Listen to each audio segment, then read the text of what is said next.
मैं एक सिस्टम को वीडियो में लाके या यूट्यूब का कंप्रेस्ड ऑडियो सुना के सिर्फ खुद का रिव्यू देना प्रेफरेबल नहीं मानता, क्योंकि मुझे जो पसंद आया वो आपको पसंद ना भी आ सकता है। इसीलिए मैं ऑनलाइन डिफरेंट वेबसाइट्स के डेटा को एनालाइज करके जितने लोगों ने प्रोडक्ट को परचेज किया है उन सब का रिव्यू चेक करके सही प्रोज एंड कॉन्स बताता हूँ, जो कि मेरे व्यूअर्स के लिए ज़्यादा जस्टिफाइड है। I depend on websites like rating, gadget 360, agit, Flipkart, Amazon and many more.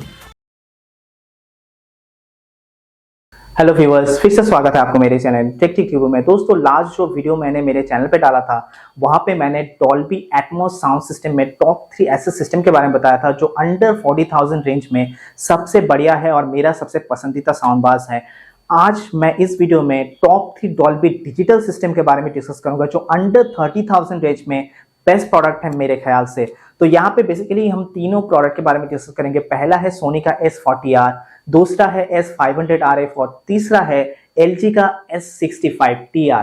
तो इस वीडियो में हम इन तीनों प्रोडक्ट के बारे में कंपैरिजन वीडियो बनाएंगे और आपको पूरा इंफॉर्मेशन देंगे कि आपके लिए कौन सा प्रोडक्ट आइडियल होगा। तो वीडियो को बिल्कुल भी स्किप मत कीजिएगा और अभी तक चैनल को सब्सक्राइब नहीं किया है तो प्लीज सब्सक्राइब कर लीजिए और पास वाले बेल आइकन को भी दबा लीजिए। हेलो व्यूअर्स, वीडियो को शुरू करने से पहले यहाँ पे मैं एक इंपॉर्टेंट अनाउंसमेंट करना चाहता हूँ। मेरे एक व्यूअर हैं मिस्टर अभिषेक चैटर्जी, वो लास्ट 3 साल से मुझे बहुत सपोर्ट किए हैं, मेरे बहुत पसंदीदा व्यूअर्स में से एक हैं। वो अपना जो सिस्टम है उसको सेल करना चाहते हैं। वो SP11RA प्रोडक्ट को यूज करते हैं। ये एक फ्लैगशिप कैटेगरी के साउंड सिस्टम है दोस्तों। डॉल्बी एटमॉस और DTS-X को सपोर्ट करता है। 7.1.4 सराउंड साउंड सेटअप है और ये प्रोडक्ट मैं भी यूज करता हूँ पर्सनली, बहुत बढ़िया प्रोडक्ट है। लेकिन LG जो है वो रिसेंटली इस प्रोडक्ट को डिसकंटिन्यू कर दिया है, तो आप मार्केट में इसको परचेस नहीं कर सकते। तो अगर कोई इस प्रोडक्ट को लेना चाहता हो तो मुझे कांटेक्ट करें, मेरे फेसबुक पेज में मुझे DM करें। मेरे फेसबुक पेज का लिंक नीचे फ्लैश हो रहा होगा और नीचे मैं डिस्क्रिप्शन में भी लिंक डाल दूंगा। वहां पे आके मुझे DM करें, मैं उनका कांटेक्ट डिटेल्स आपको प्रोवाइड कर दूंगा। और ये बेसिकली बैंगलोर लोकेशन के लिए है, वो बैंगलोर में रहते हैं। तो अगर कोई आसपास बैंगलोर में इस प्रोडक्ट को परचेस करना चाहता हो तो वो मुझे कांटेक्ट करे, मैं कांटेक्ट डिटेल्स उनका आपको प्रोवाइड कर दूंगा। तो वीडियो को शुरू करते हैं। तो पहले यहाँ पे हम LG के बारे में थोड़ा सा बता देते हैं दोस्तों। LG S65TR जो है वो ज्यादा पुराना मॉडल नहीं है। यहाँ पे आपको 600 वॉट का आउटपुट देखने को मिलता है और S40R में भी आपको 600 वॉट का आउटपुट देखने को मिलता है। और तीनों ही प्रोडक्ट जो है वो 5.1 सराउंड साउंड सेटअप के साथ आता है। डॉल्बी डिजिटल सिस्टम है। यहाँ पे आपको S500RF में 1000 वॉट का कैपेसिटी देखने को मिलता है और LG S65TR और S40R में आपको 600 वॉट का कैपेसिटी देखने को मिलता है। तीनों ही प्रोडक्ट बहुत बढ़िया प्रोडक्ट है इस प्राइस रेंज में, इसीलिए मैंने इस प्रोडक्ट को चूज किया है। दोस्तों, सबवूफर के बारे में अगर मैं बताऊं तो सोनी का S40R और S500RF में आपको 6 इंच का सबवूफर मिलता है और LG के S65TR में आपको 6.5 इंच का सबवूफर मिलता है। लेकिन दोस्तों, सोनी का 6 इंच का सबवूफर जो आउटपुट आपको दे सकता है वही सेम आउटपुट आपको LG के 6.5 इंच के सबवूफर में मिलता है। तो यहाँ पे कोई डिफरेंशिएट करने का उतना कुछ नहीं है। सेम तरीके का बेस का रिप्रोडक्शन, बेस का परफॉर्मेंस आपको तीनों ही प्रोडक्ट में देखने को मिलेगा। यहाँ पे सोनी का जो S40R है और LG का S65TR प्रोडक्ट है ये पार्शियली वायरलेस है और आपका जो S500RF है वहां पे आपको वायर्ड प्रोडक्ट देखने को मिलता है। दोस्तों, पार्शियली वायरलेस मैं इसलिए कह रहा हूं दोस्तों कि यहाँ पे S40R में सिस्टम थोड़ा सा कॉम्प्लिकेटेड है। यहाँ पे जो सबवूफर है, सबवूफर के साथ सारा कनेक्शन जो है वो बना हुआ है। आपको जो साउंड बार है वो भी सबवूफर के साथ कनेक्ट करना है और रेयर किट जो है वो आपको एक रिसीवर के साथ कनेक्ट करना है और रिसीवर जो है वो वायरलेसली सबवूफर के साथ कनेक्ट हो जाता है। तो बेसिकली सिस्टम इस तरीके से चलता है और हर एक चीज को आपको इंडिविजुअल पावर भी देना है। तो ये थोड़ा सा कॉम्प्लिकेटेड सिस्टम है। और 500RF के बारे में अगर मैं बताऊं तो यहाँ पे भी सारा कनेक्शन जो है वो सबवूफर के पीछे ही बना हुआ है। यहाँ पे रेयर किट के लिए कोई वायरलेस जो रिसीवर है वो आपको नहीं मिलता है। टोटली आपको सारा कनेक्शन जो है वो आपको सबवूफर के पीछे लगाना होता है। पोर्ट्स की अगर मैं बात करूं तो पोर्ट्स में यहाँ पे आपको LG में एक ऑप्टिकल पोर्ट, एक HDMI इन पोर्ट और एक USB पोर्ट देखने को मिलता है। USB पोर्ट में आप म्यूजिक फाइल चला सकते हैं, वीडियो फाइल्स नहीं चला सकते। और जो HDMI आउट पोर्ट है वहां आपसे आपको टीवी कनेक्ट करना है, टीवी का जो पोर्ट है उसको कनेक्ट करना है, लेकिन कोई HDMI इन पोर्ट नहीं मिलता है। इन तीनों ही प्रोडक्ट में आपको कोई HDMI इन पोर्ट नहीं मिलता है। उसके कारण आपको जो पैस थ्रू का ऑप्शन मिलता है वो आपको नहीं मिलता। तो और ये नॉर्मली जो है डॉल्बी डिजिटल सिस्टम में इंपोर्ट होता भी नहीं है, यहाँ पे पैस थ्रू का कोई फंडा होता भी नहीं है। Basically Dolby Atmos sound system के लिए है और तीनों ही HDMI पोर्ट जो है वो ARC सपोर्ट के साथ आता है। यहाँ पे 500 RF में आपको पोर्ट में थोड़ा सा एक्स्ट्रा चीज मिल जाता है, यहाँ पे आपको IR एक्सटेंडर का पोर्ट मिल जाता है। IR एक्सटेंडर पोर्ट क्या करता है दोस्तों, यहाँ पे सारा कनेक्शन जो है वो सबवूफर के तरह साथ बना हुआ है और सबवूफर जो है अगर आप टीवी के सामने ना रख पाए या आसपास नहीं रख पाए तो आपका रिमोट का जो कनेक्शन है वो करने के लिए आपको कहीं और रिमोट को प्लेस करना होगा, क्योंकि ये IR रिमोट है तो थोड़ा सा इरिटेटिंग हो जाता है। तो इसलिए IR एक्सटेंडर पोर्ट के जरिए आप एक IR डिवाइस को कनेक्ट कर सकते हैं और उस डिवाइस को आप टीवी के पास रख सकते हैं और अपना जो ऑपरेशन है वो टीवी के सामने बैठ के ही कर सकते हैं। तो बेसिकली इसीलिए इस पोर्ट को दिया जाता है। लेकिन ये पोर्ट जो है वो S40R में आपको देखने को नहीं मिलता है, लेकिन वहां पे भी आपको सबवूफर की तरफ प्लेस करके ही सारा कंट्रोल जो है वो करना है। और यहाँ पे सोनी के दोनों ही प्रोडक्ट में आपको एक एक्स्ट्रा पोर्ट ये मिल जाता है कि यहाँ पे आप ऑक्स पोर्ट को देख सकते हैं और ऑक्स पोर्ट के जरिए आप अपने पुराने लैपटॉप या पुराने टीवी के साथ भी इस प्रोडक्ट को कनेक्ट करके 5.1 का मजा ले सकते हैं। और USB पोर्ट जो है वो आपको सबवूफर के सामने की तरफ मिलता है और स्क्रीन जो है वो भी आपको सबवूफर में मिलता है। कनेक्टिविटी की अगर मैं बात करूं तो यहाँ पे तीनों ही प्रोडक्ट में आपको ब्लूटूथ मिल जाता है, कोई वाईफाई का सपोर्ट नहीं है और नॉर्मली डॉल्बी डिजिटल सिस्टम में वाईफाई नहीं होता है। यहाँ पे S65TR जो कि LG का प्रोडक्ट है वहां पे आपको ब्लूटूथ 5.3 मिल जाता है जो कि बहुत एडवांस्ड वर्जन है और S40R में आपको 5.0 का ऑप्शन मिल जाता है। लेकिन यहाँ पे एक चीज नोट करना बहुत ज्यादा जरूरी है दोस्तों, कोई भी यूट्यूबर या कहीं भी ऑनलाइन ये इन्फॉर्मेशन शायद आपको नहीं मिलेगा, वो ये है कि S500RF में आपको ब्लूटूथ वर्जन 1.3 मिलता है जो कि बहुत ज्यादा पुराना है। पुराने मोबाइल में देखा जाता था तो कनेक्टिविटी इशू बहुत सारे आपको फेस करने पड़ सकते हैं 500RF में, क्योंकि ब्लूटूथ जो है वो बहुत पुराना है और स्लो काम करेगा। नेक्स्ट ऑप्शन आता है दोस्तों फीचर्स में। यहाँ पे मैं सोनी के दो प्रोडक्ट के बारे में पहले बता देता हूँ दोस्तों। यहाँ पे दोनों ही प्रोडक्ट में आपको डॉल्बी डिजिटल तो मिल ही जाता है, आपको रिमोट में हर एक कंट्रोल देखने को मिलता है। यहाँ पे रिमोट से आप डिफरेंट साउंड मोड्स को कंट्रोल कर सकते हैं, अपने सबवूफर को -12 से +12 तक बढ़ा सकते हैं, अपना जो रेयर किट है रेयर किट का डिस्टेंस सेट कर सकते हैं, रेयर किट को -6 से +6 तक इंक्रीज कर सकते हैं, अपने सबवूफर में जो लाइट है जो स्क्रीन है उसको डिम कर सकते हैं, लाइट बढ़ा सकते हैं। ये सारा ऑप्शंस आपको रिमोट में ही मिल जाता है। तो ऐप सपोर्ट नहीं है बोल के आपको उसका कुछ कमी फील नहीं होगा, सारा कंट्रोल आप रिमोट से ही कर सकते हैं।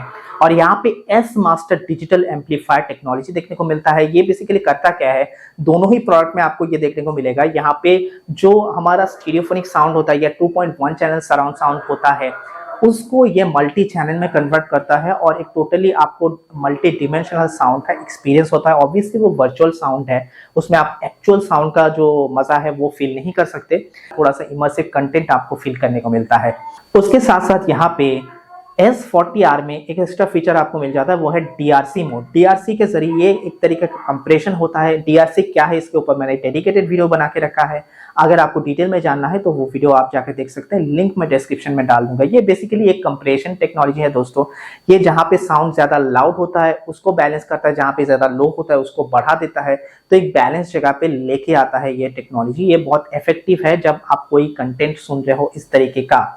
और यहाँ पे S500RF में जो एक्स्ट्रा आपको मिल जाता है वो है यहाँ पे आपको DTS:X डिजिटल सराउंड का सपोर्ट मिलता है। DTS:X जो डिजिटल सराउंड है ये DTS:X का मैं बोल सकता हूँ कंप्रेस्ड वर्जन है। इसके बारे में मैंने पहले भी काफी सारे वीडियोस में डिस्कस किया है। ये एक्चुअल DTS:X नहीं है क्योंकि इसमें कोई ER पोर्ट नहीं है, DTS:X का सपोर्ट नहीं है। यहाँ पे उसका कंप्रेस्ड वर्जन आप एक्सपीरियंस कर सकते हैं। ये आपको S40R में नहीं मिलता है, लेकिन दोस्तों DTS:X का जो कंटेंट है वो बहुत ज्यादा लिमिटेड है, उतना अवेलेबिलिटी नहीं है, तो इसको कंसीडर करना उतना ज्यादा जरूरी नहीं है। यहाँ पे LG S65TR के बारे में अगर मैं बताऊं तो यहाँ पे फीचर्स आपको थोड़ा सा ज्यादा मिल जाते हैं। यहाँ पे डॉल्बी डिजिटल का सपोर्ट तो आपको मिल ही जाता है, उसके साथ साथ यहाँ पे आपको ऐप सपोर्ट मिलता है। ऐप के जरिए आप पूरा कंट्रोलिंग कर सकते हैं, आपको रिमोट टच करने की कोई भी जरूरत नहीं पड़ेगा। उसके साथ साथ यहाँ पे आपको वाव इंटरफेस और वाव ऑर्केस्ट्रा का सपोर्ट मिलता है। वाव इंटरफेस के बारे में भी मैंने बहुत सारे वीडियोस में डिस्कस किया है। यहाँ पे बेसिकली सिलेक्टिव टीवी मॉडल्स में ये वाव इंटरफेस और वाव ऑर्केस्ट्रा आपको मिल जाता है। वो टीवी मॉडल्स मैं नीचे डिस्क्रिप्शन में डाल दूंगा। तो अगर इन सारे मॉडल्स में से कोई आप यूज करते हो तो वहां पे आप टीवी के डैशबोर्ड से ही अपने साउंड बार को कंट्रोल कर सकते हो, सारे साउंड मोड्स को कंट्रोल कर सकते हो, इंडिविजुअल चैनल को कंट्रोल कर सकते हो। तो ये ऑप्शंस आपको देखने को मिल जाता है। उसके साथ साथ वाव ऑर्केस्ट्रा में टीवी के जो इंटरनल चैनल है दोस्तों, इंटरनल स्पीकर है, उसको साउंड बार अपने चैनल के साथ ऐड कर लेता है और आपको एक extra multi dimensional sound experience कराता है। तो ये बेसिकली कुछ एडेड एडवांटेज आपको S65TR में देखने को मिलता है। और उसके साथ साथ यहाँ पे आपको DTS X डिजिटल सराउंड जो मैंने बताया कि S500RF में है, वो भी आपको देखने को मिलता है। तो फीचर में LG थोड़ा सा आगे है मैं कहूंगा, लेकिन एक चीज बताना जरूरी है दोस्तों कि S40R में आपको वही चीज मिलता है जो एक अच्छे साउंड क्वालिटी को डिलीवर करने के लिए जरूरी है। नेक्स्ट आता है दोस्तों सबसे इंपॉर्टेंट पॉइंट, वो है साउंड क्वालिटी। साउंड क्वालिटी मैं पहले सोनी के बारे में बताना चाहूंगा दोस्तों। यहाँ पे अगर मैं सोनी S40R को देखूं तो यहाँ पे आपको ट्विटर का कोई भी सपोर्ट देखने को नहीं मिलता है। बाकी दोनों ही सिस्टम में आपको साउंड बार में ट्विटर का सपोर्ट देखने को मिलता है, लेकिन यहाँ पे कभी भी आपको कोई भी कमी फील नहीं होगा हाई रेंज में। मतलब ट्विटर ना होने के बावजूद भी आपको किसी भी फेज में कोई भी इशू देखने को नहीं मिलेगा। हाई ऑक्टिव, मिड ऑक्टिव और लो ऑक्टिव तीनों ही जगह में बहुत बढ़िया परफॉर्मेंस देखने को मिलेगा। और सोनी इस तरीके का साउंड प्रोवाइड करता है दोस्तों जो मूवीज और म्यूजिक में दोनों ही कैटेगरी में आपको बहुत अच्छा साउंड प्रोड्यूस करता है। बेस का भी बहुत लाउडनेस रहता है सोनी में, तो यहाँ पे LG से सोनी बेटर रहता है, क्योंकि LG में आप एक बैलेंस साउंड फील करते हो, एक बैलेंस साउंड आपको प्रोवाइड किया जाता है। और म्यूजिक में LG में उतना ज्यादा अच्छा परफॉर्मेंस देखने को नहीं मिलता है, लेकिन सोनी में यहाँ पे S40R और S500RF में म्यूजिक का भी बहुत बढ़िया आपको परफॉर्मेंस देखने को मिलेगा। हर एक साउंड, हर एक इंस्ट्रूमेंट को अलग से आप सुन सकते हो दोस्तों यहाँ पे। और एक चीज मैं बताना चाहूंगा, तीनों ही साउंड सिस्टम में से सबसे बढ़िया अगर बोला जाए साउंड क्वालिटी में S500RF सबसे बेस्ट है। यहाँ पे साउंड क्वालिटी सबसे बढ़िया है। ये वायर्ड प्रोडक्ट है, यहाँ पे फीचर थोड़े कम मिलते हैं, यहाँ पे ब्लूटूथ 1.3 है, लेकिन फिर भी साउंड क्वालिटी अगर आपका मेन प्रेफरेंस है तो S500RF will be the first choice. यहाँ पे मैं एक चीज बता देना चाहता हूँ, LG S65TR में मूवी का परफॉर्मेंस जो है बढ़िया मिल जाता है, लेकिन म्यूजिक में थोड़ा सा इश्यू देखने को मिलता है। म्यूजिक में परफॉर्मेंस जो है वो बैलेंस रहता है, और यहाँ पे लो ऑक्टेव में थोड़ा सा बेस का भी इशू देखने को मिला।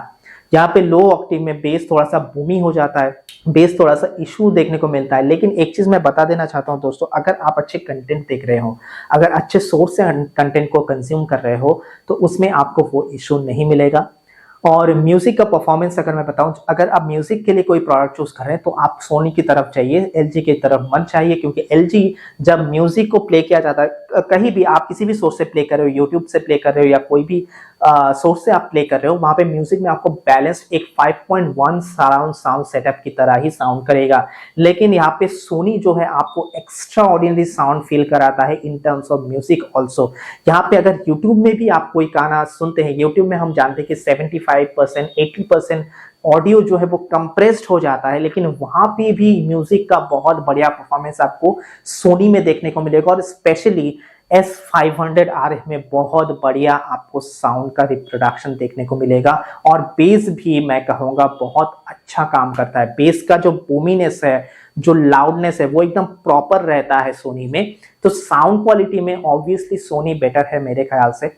मूवीज में बहुत बढ़िया परफॉर्मेंस आपको दे देगा, लेकिन म्यूजिक में आप उतना ज्यादा संतुष्ट LG में शायद नहीं होंगे। नेक्स्ट आता हूं दोस्तों कॉन्स के बारे में ऑलरेडी मैंने ऑलमोस्ट आपको पूरे वीडियो में बता दिया है दोस्तों, लेकिन फिर मैं बता देता हूं। यहाँ पे S40R में आपको ट्वीटर्स नहीं मिलते हैं, लेकिन जैसा कि मैंने बताया कि कभी भी आपको वो कमी फील नहीं होगा जब आप कोई भी कंटेंट इसमें सुनेंगे। और यहाँ पे वाईफाई का सपोर्ट नहीं है, किसी भी डॉल्बी एटमॉस सिस्टम में, ऑलमोस्ट किसी भी सिस्टम में नहीं होता है। HDMI इनपुट नहीं है, ये भी नहीं होता है, तो पैच थ्रू नहीं मिलेगा। बाकी यहाँ पे और एक कॉन ये है कि थोड़ा सा कॉम्प्लिकेटेड सिस्टम है, कनेक्टिविटी में आपको बहुत सारे सिस्टम को एक साथ कनेक्ट करने, वायरलेस है फिर भी वायरलेस नहीं है, ये सारे चीज देखने को मिलेगा। और S65TR में एक चीज मैं बताना भूल गया दोस्तों, यहाँ पे वायरलेस जो रेयर किट है वो इंटरकनेक्टेड है दोस्तों, तो ज्यादा दूर तक आप अपने हिसाब से नहीं लेके जा सकते, वो एक लिमिटेशन है। और जो वायर का जो क्वालिटी है वो उतना ज्यादा अच्छा नहीं है। और एक कौन आप यहाँ पे आपको बता देना चाहता हूँ दोस्तों, अगर आप सेट टॉप बॉक्स के साथ इसको यूज कर रहे हैं तो वहाँ पे आपको कोई भी डॉल्बी का सपोर्ट नहीं मिलता है। वहाँ पे नॉर्मल आपको जो साउंड होता है वही मिलेगा, स्टीरियोफोनिक साउंड मिलेगा, 5.1 मिलेगा, लेकिन डॉल्बी का सपोर्ट आपको वहाँ पे देखने को नहीं मिलेगा। बाकी HDMI इनपुट और वाईफाई इसमें भी नहीं है। S500R के बारे में अगर मैं बताऊं तो यहाँ पे सबसे बड़ा कौन ये है कि ये वायर्ड प्रोडक्ट है और ब्लूटूथ 1.3 है। इसको आपको कंसीडर करना बहुत ज़्यादा ज़रूरी है। इवन वायर्ड प्रोडक्ट भी हम झेल सकते हैं, लेकिन ब्लूटूथ 1.3 थोड़ा सा प्रॉब्लम क्रिएट कर सकता है आपके लिए। और बाकी यहाँ पे HDMI इनपुट नहीं है तो पैस थ्रू नहीं मिलेगा, और वाईफाई भी नहीं है जैसे बाकी दो सिस्टम में मैंने बताया। तो ओवरऑल यही है। और प्राइस मैं बता देता हूं दोस्तों, यहाँ पे S40R आपको अराउंड 20,000 में मिल जाएगा। यहाँ पे प्राइस थोड़ा सा ज्यादा शो हो रहा है क्योंकि ये ऑनलाइन है। ऑफलाइन अगर आपको ये प्रोडक्ट मिले तो वहां पे आपको थोड़ा सा 3-4 हजार का और ज्यादा डिस्काउंट मिल जाएगा। और यहाँ पे अगर मैं LG S65TR के बारे में बताऊं तो यहाँ पे भी अराउंड 25,000 आपको ये प्रोडक्ट मार्केट में अवेलेबल मिल जाएगा, और ऑफलाइन में थोड़ा सा और ज्यादा डिस्काउंट आपको देखने को मिलेगा। यहाँ पे S500RF थोड़ा सा ज्यादा है, 30,000 से यहाँ पे शो हो रहा है, लेकिन फिर भी इसको मैंने इस वीडियो में कंसिडर किया है क्योंकि अगर आप ऑफलाइन में ये प्रोडक्ट खरीदेंगे तो आपको अराउंड 30,000 ही मिल जाएगा। यहाँ पे ऑनलाइन में थोड़ा सा प्रोडक्ट का प्राइस जो है वो ज्यादा रहता है। तो मैं रेकमेंड करूंगा पहले आप ऑफलाइन रिसर्च कीजिए, 2-3 शॉप में रिसर्च कीजिए, और उसके बाद एक शॉप का प्राइस जब आप दूसरे शॉप में शो करेंगे तो वहां पे आपको थोड़ा और ज्यादा डिस्काउंट मिल जाएगा। तो अंडर 30,000 ही शायद आपको ये प्रोडक्ट मिल जाए। तो व्यूअर्स, आशा करता हूं कि ये तीनों प्रोडक्ट के बारे में मैंने आपको सारा इन्फॉर्मेशन दे दिया है। अभी भी अगर आपको कुछ भी जानना हो तो आप मुझे कमेंट बॉक्स में पूछ सकते हैं, मैं उसका रिप्लाई जरूर करूंगा। और अगर ये वीडियो आपको अच्छा लगा हो तो वीडियो को प्लीज लाइक कीजिए, कमेंट कीजिए और ज्यादा से ज्यादा शेयर कीजिए। और अभी तक अगर चैनल को सब्सक्राइब नहीं किया है तो प्लीज सब्सक्राइब कर लीजिए और पास वाले बेल आइकन को भी दबा लीजिए। तो थैंक यू, जय हिंद, वंदे मातरम।